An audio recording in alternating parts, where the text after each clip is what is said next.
On voit un colon français qui s'appelle Gallieni, général Gallieni. Qu'est-ce qu'il fait? Il tire sur un homme désarmé, c'est à l'intérieur, et qu'est-ce qu'on voit ici? D'autres soldats français qui sont surpris à l'extérieur. Et on nous dit, trait d'héroïsme du général Gallieni à Madagascar. C'est-à-dire que les Français, quand ils se réveillent le matin, ils prennent leur journal et ils voient ça et ils se disent, ça là, c'est de l'héroïsme. Ok. On a l'explication à l'intérieur, explication des gravures. C'est à Madagascar, dans un petit village hostile à nos armes, parmi les chefs indigènes qui avaient fini par céder à l'habileté, à l'énergie et à la fermeté du général, se soumettant devant lui et acceptant le protectorat de la France, l'un d'eux résistait avec une indomptable obstination. Le mec était juste anticolonialiste, quoi. À la fin, le général Gallieni lui adresse encore une dernière sommation, lui donnant jusqu'au lendemain midi pour se soumettre.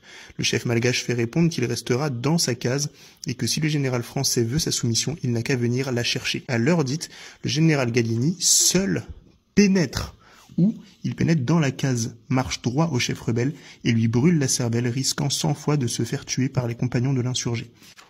On appelle ça un trait d'héroïsme. Mais gros, c'est un crime. Et lui, il a une statue dans Paris, en fait. Il s'appelle Gallieni. Il y a un métro à Paris, métro 3. C'est lui.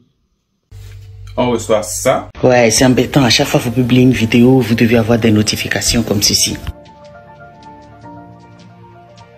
Je sais que je crie haut et fort, que je suis contre les... Ça.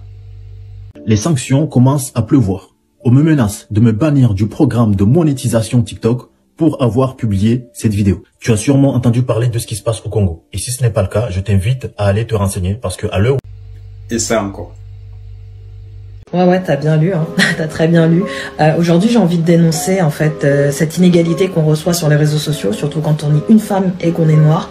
Le nombre de commentaires que je signale tous les jours et pour lesquels j'ai toujours une réponse en mode « Ah ben non, ça n'en fera pas les consignes communautaires ». Je me pose des questions de quelle communauté vous parlez parce que c'est quand même assez intriguant. Là, je pense qu'il n'y a pas plus clair. On sait très bien que c'est une originalité, donc le concepteur de ce mot-là, très original. Je pense que ça en est de trop pour le cercle africain.